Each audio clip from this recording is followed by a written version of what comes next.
Rrugës më nazë si lule zamak, nalu pak e hidh më synin se kam zan marak. Kur kalon të rrugës time dhe më përshëndet, mi faljet e s'ka qgëzime je dashnia vet. Ky marak, maraku i shkret, nuk malen zemrën e shet. Dashunin që kam për ty, nuk e nëroj me këta dy sy. Të dashur dëgjues, ishte këngëtari i madh pra Bujar Çamili, mjeshtër i madh i muzikës popullore shkodrane, live në studion e Radio Dimension. Bujar, ne gjithmonë kemi një vest keq sepse të ftuarve ju qesim kafe mbas emisionit. Të kërkojmë ndjes për këtë gabim. Okej. Kalojmë një herë në muzikën e radhës dhe rikthehemi përsëri me pyetje tjera.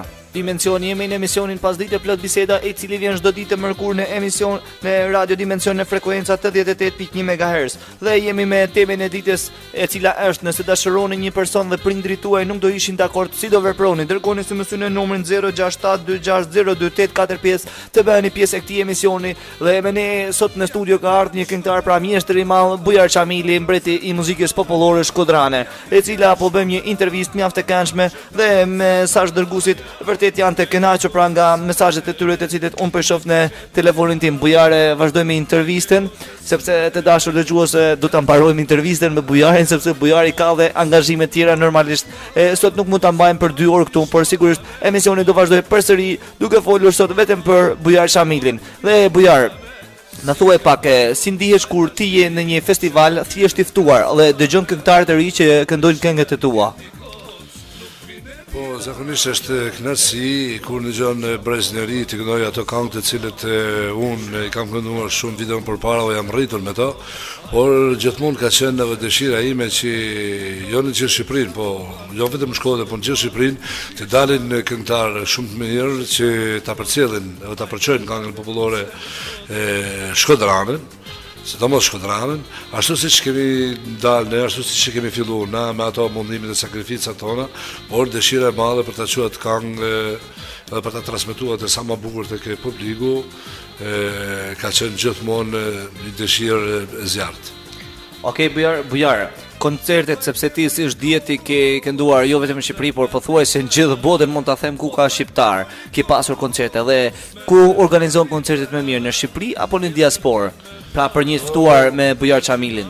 Tash secila ka të rëndësinë vetë. Se për shembull, po të japësh një koncert në teatr Mizheni në Shkodër, po ke publikun shkodran përpara, domethënë është një kënaqësi. Normalisht sepse je në shtëpinë tënde këtu, po është një kënaqësi dhe ka një pritje jashtëzakonisht e mirë. Të japësh koncertin në Pallat Kongreseve në Tiranë, domethënë kënaqësia prapë është edhe dy fisht. Për arsye sepse atje nuk ke vetëm Shkodran, ke nga Tirana, ke nga vende të tjera, nga Kosova, ke nga gjitha vendet e tjera. Të japësh koncerte jashtë shtetit, prapë përkupimi është kënaqësi më e madhe, kënaqësia është më e madhe, emocioni është shumë më i madh. Për arsye sepse ata janë njerëz që kanë ikë me vite dhe kur shkojmë në atje, do të thonë si mi shku njerëzit e shtëpisë. Kur ne transmetojmë këngët e bukura popullore, ato më të vërtetë janë veten shumë afër Shqipërisë.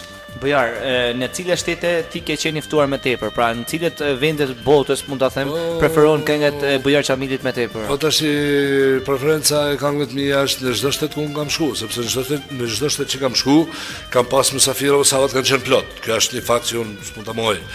Edhe koncertet e mia kanë qenë të shumta, sidomos për Itali, Greqi, në Spanjë, në Danimarkë, në Gjermani, në Angli. A thu ka ndonjë shtet që nuk ke shkuar? Koncertet më shpesh ta çuni kam janë 5 koncerte, 6 koncerte në vjet që i baj me fjalë rresht. Po tush që nga data 29 deri me datën 4-5, 28 dhjetor, deri me datën 4-5 janar. Janë koncerte që banë në Shtetet e Bashkuara të Amerikës. Janë Detroit, Philadelphia, Boston, Texas, Dallas, Las Vegas.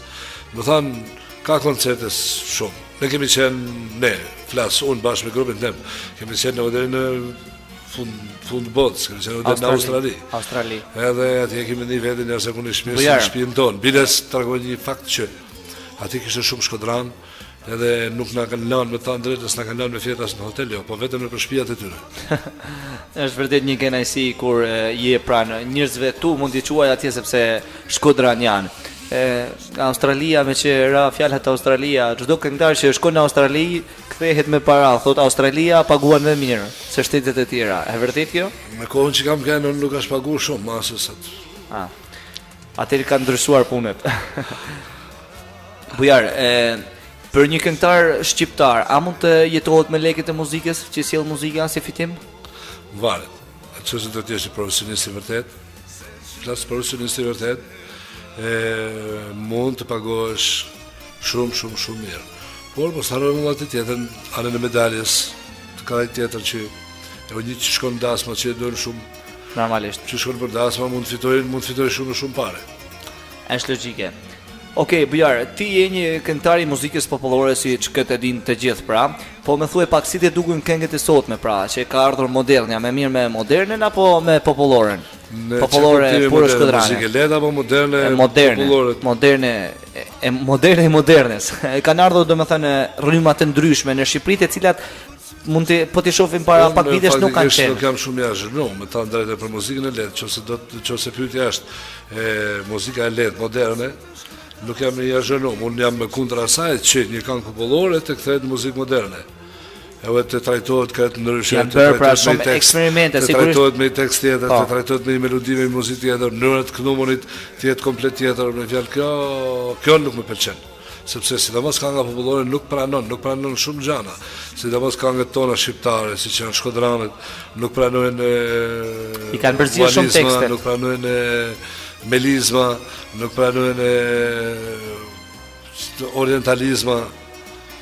Absolutisht. Po. Okej, Bujar, me që jemi në prag të 100 vjetorit të pavarësisë së Shqipërisë, më thuaj ku mund ta gjejnë publiku shkodran dhe shqiptar Bujar Xhamili duke kënduar, në cilat vende apo shtete?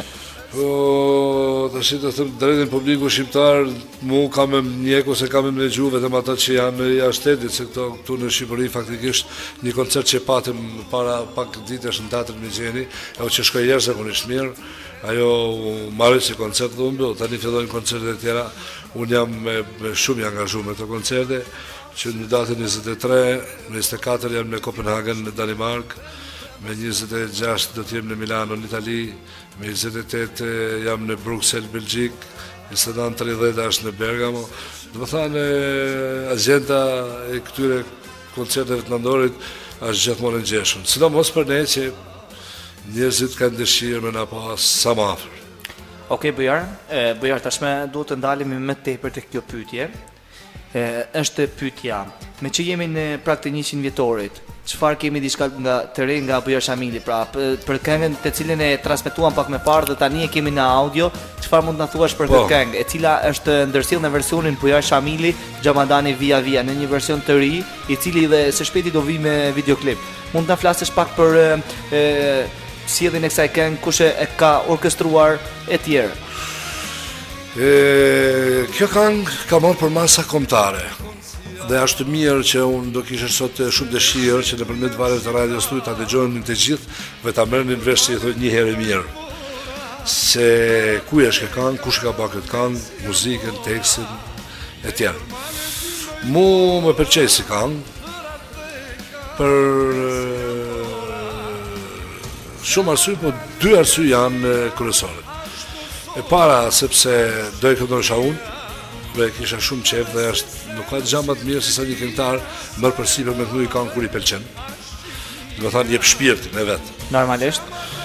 Edhe kjo është e para, dhe e dyta është se më vjen mirë sepse është një dyshe shkodran, treshe shkodrane që e kanë bërë këtë këngë.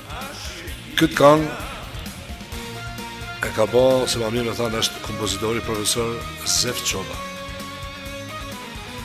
Teksti është i Alfred Çapalipët, ndërsa me e ka orkestru Roland Guli. Dhe me thënë një treshe komponente shkodrane, edhe para te mu më vjen mirë, edhe para te e prezentova që kënga është bërë nga një shkodrane. Unë sot faktikisht duhet filloj montazhin në këngës, Xhamadani Via Via. Filmimet e këtij videoklipi kanë qenë shumë të gjata dhe tepër të vështira. filmimet e fillimit. Pa, është filmuar në disa vende të Shqipërisë dhe të Kosovës, më the pak me parë në Është studio. filmuar nga disa vende, është produksion muzikor, si më thanë, e televizionit të Blue Sky, duhet ta them, pa dashmi ba reklam. Absolutisht. E gja, më thanë është prodhimi i tij. Ne kemi fillimisht kemi fillu filmimin në Prishtinë, bile sa ditë që nisim nga Shkodra ishte shumë shi, ose sa më mirë më thanë si thonë Shkodran gazet. Edhe kur mritëm Lezhë tashit kthehena mbrapsht, jo thanë asë mënyrë, thasë 10 minuta i malli zot ta përhatër tonë do ta hapin kohën. Faktikisht kur hym Prishtinë kishte shi. U futëm një kafe, sa morëm me pi kafet, koha u hap si me dashje. U mundun kamerat në mënyrën më të shpejtë. Fillon filmimet, u ban gati 8 dubla, pastaj bami dubel tjetër tek një lagje që quhet Kodra Kuqe, më duket quhet në Kosovë, që i duket Kosova në plan Dorës. U mora ajo pjesë. Pastaj kishim një problem që na nxori shumë punë, që ishte shumë kryesori. Mendimi im ishte që unë të filmosha në tunel, tek tuneli Kalimashit, por ajo ishte shumë e pamojtur. Sa që unë ju luta shumë ati oficerit të shërbimit, i thash që mu më duhet, ka nga pa tjetër, thash më duhet tuneli, mu më për arsye sepse e kam për festën e flamurit. Edhe me tha me vjen keshta, me respektin e malë që kam për ty, ashte pa mujtën të futesh ta në tunel, tha, me një kohë që ashta me më ka mori makinash. Edhe ashte pa mujtën të ishtë tunel, sepse kjo është tunel e sigurisë kombëtare. Atëherë, nuk kam pse ta mshe, u detyrova të marr në telefon instancët më të larta të Ministrisë së Transportit. Mos më bilet pse ta mshem direkt me ministrin, i cili na krijoi mundësinë, na dha velen që të filmojmë gati mi gjysmëoret në tunelin e Kalimashit. Kështu që marrum filmimin e aty, pastaj pas 2 ditësh videoklipi ka vazhduar rrugën e tij në Vlorë. Po përpara se të shkojmë në Vlorë, kemi bërë një gjerim mi 4 dubla tek sheshi sa buletini në Perash, tek busti, monumenti i tij, i cili është shumë madhështor dhe mu më intereson të shumë, duhet ta filmoshe sepse ishte në Shkodër. Dhe fundit ishte në Vlorë. Në Vlorë na pritën jashtëzakonisht mirë, na shoqëruan me 20-30 fëmijë të veshur gjithë në kostume kombëtare. Ava aty ka nga doli pak të sa kemi pa në video, ka dalë jashtëzakonisht bukur, pastaj filmimi i fundit ka qenë ku unë parakaloj të gjithë bustet e atyre personave që kanë nënshkru marrëveshjen me Ismail Qemalit. Edhe në momenti i fundit tash kur unë hypim në balkon, tek balkoni ku Ismail Qemali ka krye flamurin. Atë në balkon ishte filmimi më i bukur dhe besoj se në atë moment të fundit ku unë jam në balkon edhe preku flamurin me dorë, në atë kohë fryn pak herë, më thanë drejtën e flamuri hapet shumë bukur, e unë në kapo dhe është momenti që thonë është Kosova, është Shqipnia. Këtu mëllë, po kjo nuk do tjetë besoj mëllëdja e klipit, mëllëdja e klipit do tjetë harta e Shqipërisë. Ty dhanë me kuptu që Shqipëria, ku do që janë Shqiptarët, janë një. Dhe Bujar, jam i sigurt që do jetë një super hit i dëgjuar në Shqipëri. Besoj se do të dali bukur, do marrë si që ishte për masa shumë të mira. Bujar, ti lexojmë krejt pak symësë. Se me lexova tashmë një symësë me pëlqeu shumë. Mirë, lexojmë dhe me ata që të pëlqejnë, pra. Jo, me pëlqeu sepse të është dedikuar ty, prandaj. Dhe doja ta lexoja tani që je këtu, jo kur ti kesh. Po ju dëgjoj me shumë dëshirë të madhe dhe ju uroj një jetë gjatësi të radios tuaj, pasi i keni dhënë një seriozitet të madh sot me mjeshtrin e madh Bujar Qamili. Ju uroj Bujarit shëndet, lumturi dhe gjithmonë i këndof fyti dhe zemra. Urimi vjen nga një vajzë shkodrane, të vjen Bujar Qamili. Pra vajzë shkodrane. Nga një vajzë shkodrane. Faleminderit shumë. Tani veç për DJ Bebin këngën Beç Re gjysma plak gëzim gëzuar Bujar Qamili jek mjeshtër i madh i këngës popullore shkodrane. Faleminderit shumë. Ola Radio Dimension Alejandro Shkodër jam përshëndes shoqërinë time në veçanti përshëndes Bujar Qamilin i cili është një këngëtar i madh dhe pa këngët e tij nuk mund të kalojmë asnjëherë. Faleminderit shumë. Ola